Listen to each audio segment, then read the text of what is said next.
If you've been living under a rock for the past few weeks, then you're probably one of the few people that don't know about the game PlayerUnknown'S Battlegrounds, and I'm here today to get you all caught up on the past, the present, and the future of this game.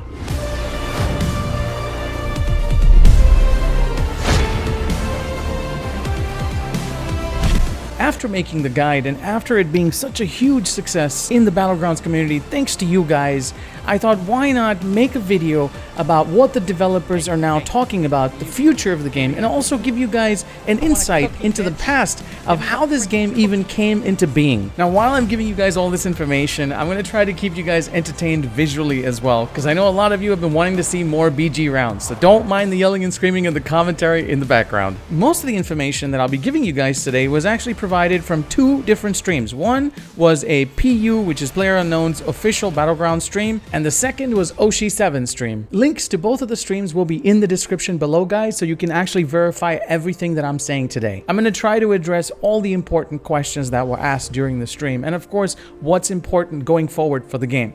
But first, let's talk a little bit of history about PlayerUnknown that you might not have known. Initially, he was a web designer and a photographer. He's self-taught in writing code, and the first server that he was actually able to host was given to him by a fellow named Devil Walker. It was a DayZ mod server, and for some of you that don't know what I'm talking about, that's Arma 2 DayZ the mod. And he was actually able to implement the mod and change it into another mod, means he modded a mod into a last man standing game type. Yes, he modded a mod, mind blown. Now, after the release of DayZ Standalone, he decided to take this mod and move on to Arma 3, where he further developed the mod and called it Arma 3 Battle Royale. It soon became the #1 played mod in all of Arma 3. I know this because I was part of the hype and the hysteria that surrounded Battle Royale the mod, and guess who made the very first guide for that game type as well? Yours truly.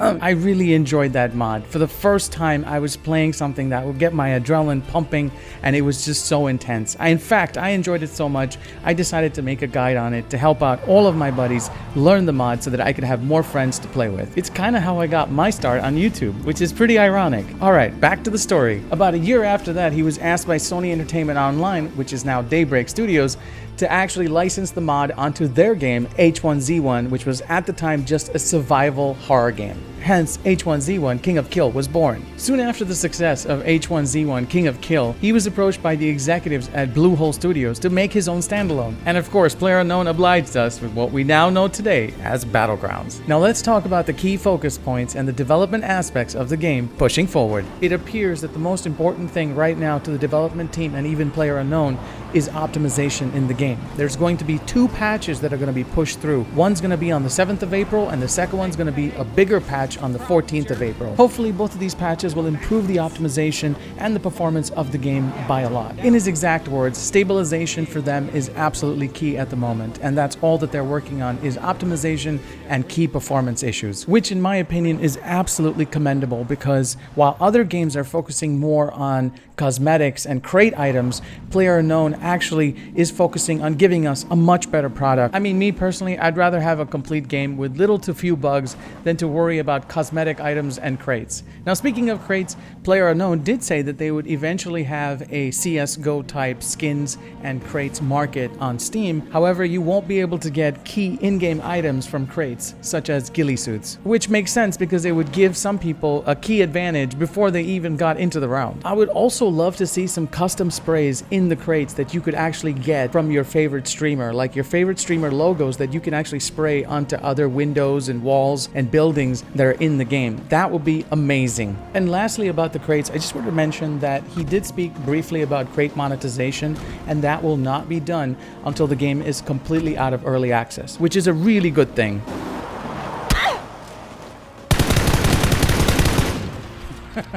Hey, stupid, I hopped out the car. Alright, so second on the list is directional sound.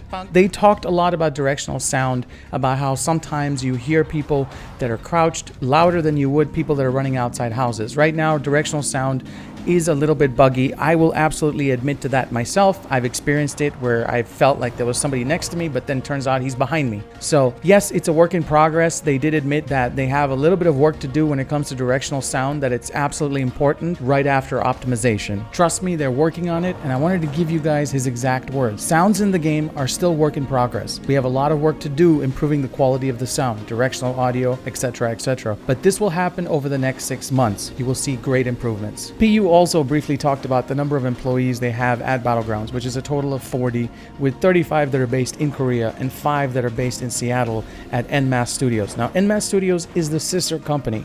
Now, I want to talk about NMAS Studios in particular because NMAS Studios is now going to be responsible for reporting cheaters. Before this, they had a system where you could actually report a cheater with a clip or a video or a link to a video in the Discord, which was great. I think that was great because the entire community got to see the cheater firsthand, got to know the name. That way we had a forewarning of who the cheaters really are. It would be like a giant blackboard where the entire community could go on there and write a name with evidence, with proof, and show it. And you guys we can all kind of come together and see the evidence. But now the way that the system is, it's basically done behind closed doors. It's done sort of hush-hush, and you'd have to report the cheater yourself with your video or your clip. The rest of the community obviously doesn't have insight to what you just witnessed. So you don't have the ability to show the rest of the community what happened to you. I totally disagree with this sort of reporting. I think it's better to just allow people to report on Discord, which they stopped about a week ago. So since last week, you can't report any of the new cheaters on Discord. I've said it before and I'll say it again. The fate of this game is totally dependent on how good or bad the anti-cheat is, on how good it is, effective it is on catching cheaters right away and eliminating them like the cockroaches they are. What the fuck? Where? Oh my god. Fuck these sounds, I swear to god. I thought he was freaking right next to me. Yeah, turns out he's behind me.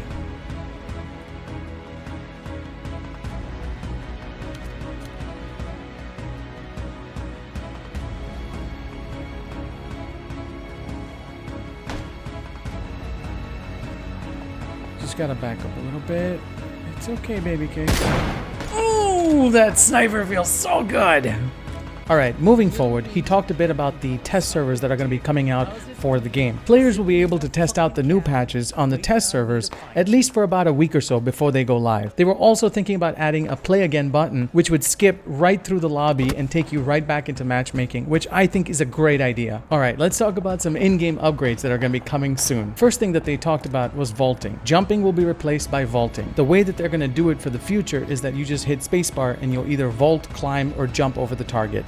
They're also going to be adding the option to play with controllers in the near future. But in my opinion, I don't know. Why would you want to bring a knife to a gunfight? Secondly, they're going to have first-person servers for all of you hardcore fans out there. Obviously, everyone that saw my previous videos already knows that the FOV slider is already in the works. There's also 2 very important game changes that I'd like to talk about. Final Circle will shrink a bit slower, but circle damage will not decrease. And secondly, they're going to be doing a little bit more loot balancing. What I mean by that is that high-value items like suppressors for ARs, AKs, and even snipers will be much harder to find in the game because it gives you a huge advantage in Final Circle. Nah, bruh. Nah. You ain't getting away by shooting at me.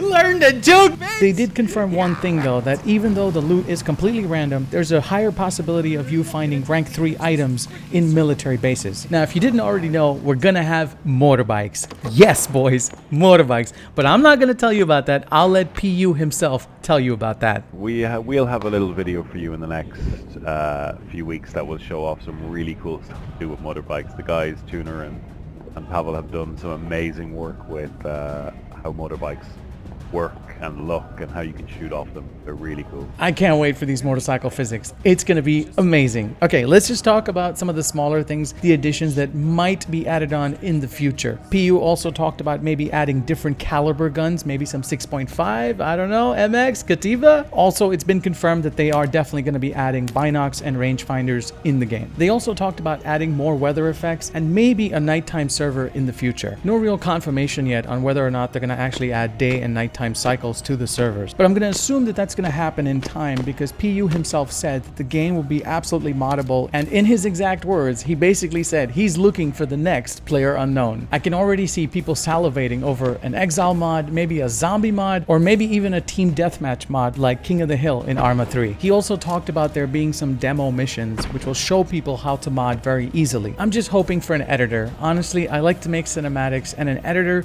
just makes it so much easier and takes your cinematic game to the next level. Now, during both the streams that I watched, the two most asked questions were, will Battlegrounds be coming to console, and is there going to be an esport for Battlegrounds? Now, both times his answer was pretty commendable because he said specifically before he would move on to consoles, yes, there will be a Battlegrounds for console. However, he's going to work on the PC version and give us a complete product first. Get the game out of early access and then give us optimization and peak performance in the game first before he moves on to console. But yes, there's going to be a console version. Now, as far as the esports is concerned, I'm going to let PU himself answer that question. I want it to grow organically. I don't want to try to force an esport out of it. And I want to fill an arena with 64 players sitting in the center of the arena and having to be that first person to get up and walk off. Yeah. And that kind of...